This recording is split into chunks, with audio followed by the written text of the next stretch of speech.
Thrand here, and this is a very important and special episode. This is very unusual.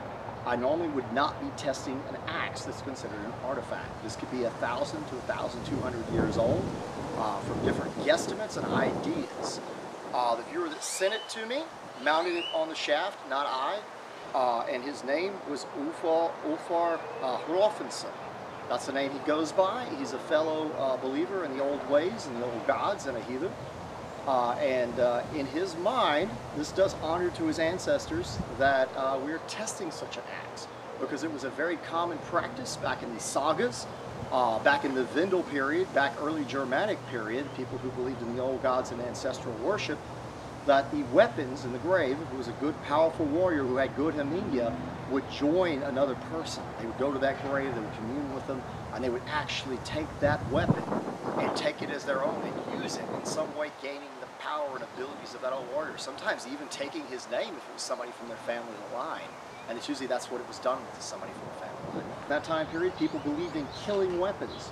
In other words, if someone passed away and died, we don't know the exact nature of it.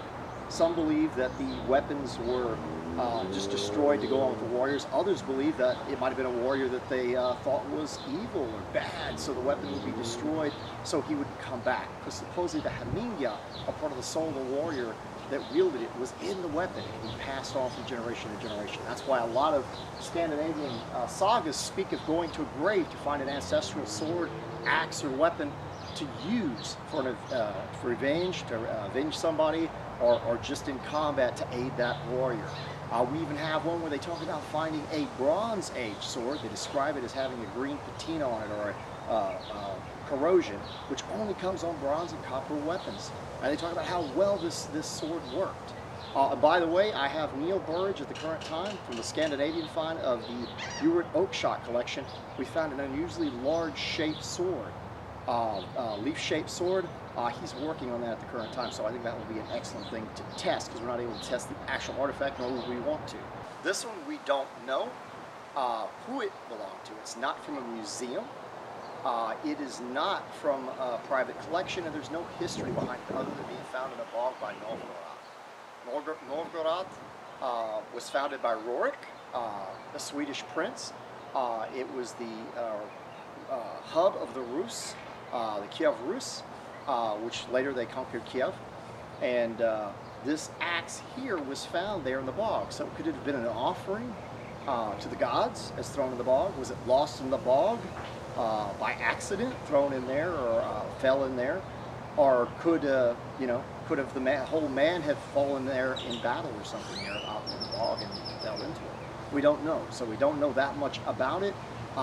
We've tried to date it. I've had people online look at it that thought it was anywhere from the 7th to 8th century and a Vendel period style weapon, very much like a Francesca, an early version of a Francesca. And if you look at it, it's very similar. It's got a much narrower head, but these are about the same weight, except one's broader than it, and it's quite thick, but it's still not too thick to be used as a weapon or on a long handle like this is. He mounted it in with a shield.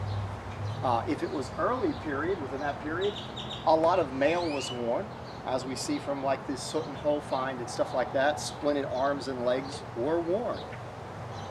So something like this might be good against lots of armor and large round shields that have been used with. It would be fine to have a little extra heft and a smaller punching head. And yes, it could be used as a tool as well. He also said that this design of axe was carried over from the early period of the Romans, just like the angon was a version of the pilum that was carried over.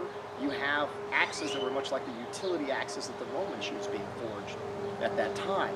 Other chances are it could be anywhere from 9th century. That's been brought up too, anywhere from 9th century at any time of the Varangian Guard, and they were very active in that area.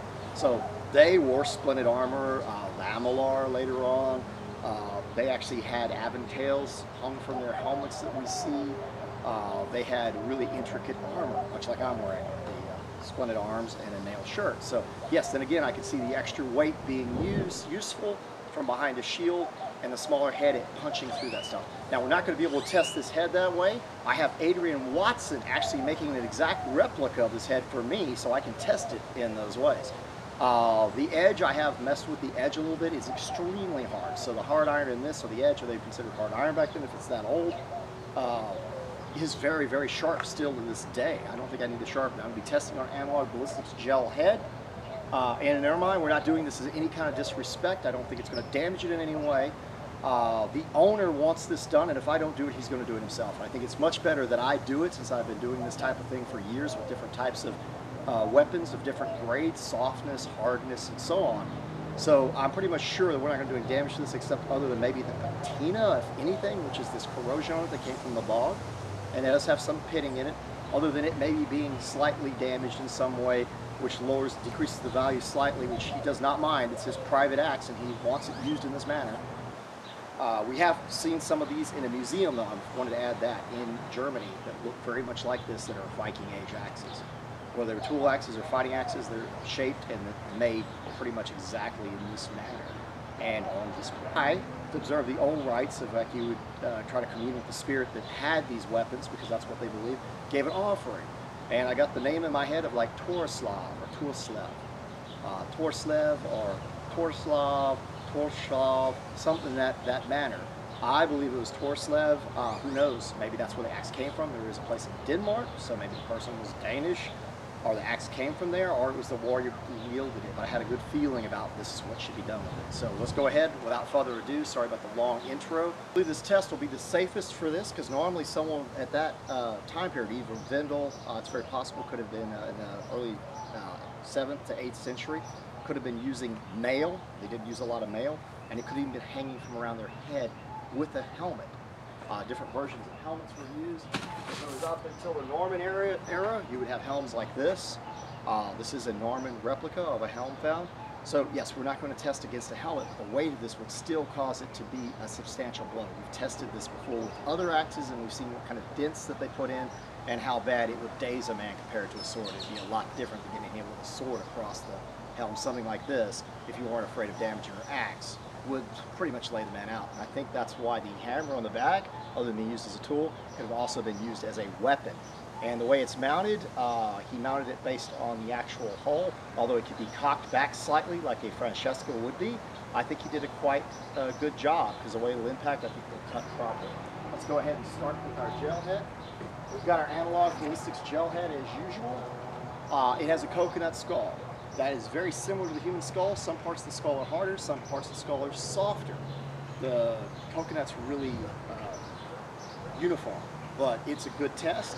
And with the gel and it being cured in there, it behaves much more like bone than it would if it was outside and dry. So go ahead, and we'll go ahead and start this. And I'm going to stand in this manner, like I was holding a shield. But I'm not going to use the shield because I don't want to cover anything up, because this might cover up anything you get to see. But I would be holding the shield in a manner similar to this and attacking. So I'm going to go ahead and put our shield down. We don't want to cover that up in any way.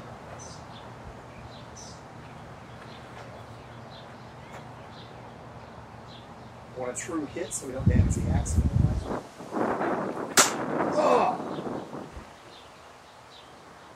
That just cleft through our head and took it completely to one side, doing no damage to the axe whatsoever. The axe kind of twisted as it went into the skull. Let's try another crack at that. Much more what I expected with the first hit. It was just the way I hit it that it caused it to actually rupture the skull, and the way our spines work, it allowed the spine to come up. That was our problem. We got a beautiful hit straight in. Other than these stains on the handle, as resilient as the patina is, I don't think the blood concoction I use is not acidic in any way. It's more base-like. I don't think it's going to cause any damage to that. But it went clean through. And I'm looking at it at the current time.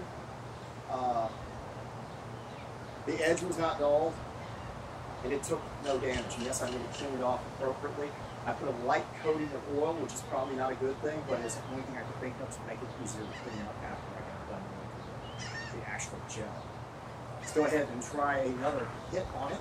I'm thinking about going somewhere in the jaw area and just hitting with that and see what it does. Oh, a little too shallow. That was my bad. Got a long handle here, so I didn't actually get the jaw too well. I hit it a little bit. Let's go ahead and try one more time. Ah!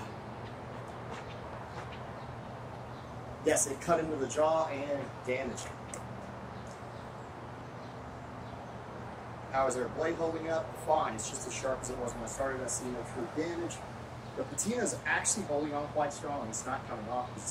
It's been on there for so long. Try something else with it. It seems to be doing nothing to it whatsoever. Ugh.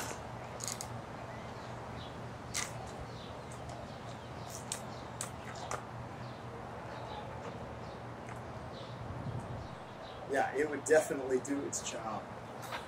I'm assuming now everything seems to be all right. I will go ahead and try going for the neck area and destroying it.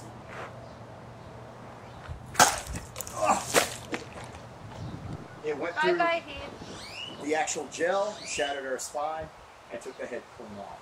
Not as pretty as a decap you normally see, but this would have gone through the side of the neck into the vertebrae and the spine, severing the cord, and the head would probably still be held in place by all the muscle and tissue. The way our heads are set up, they're not connected to shoulders, so therefore when that shatters, that's pretty much it. We pretty much obliterated our neck. When it went through, it shattered that spine, and the neck actually separated, cracked, and tore. We had to cut through the nasal area and chipping the bone, the jawbone. It actually chipped through the jawbone, knocking pieces of it out as it went through, it's separating it.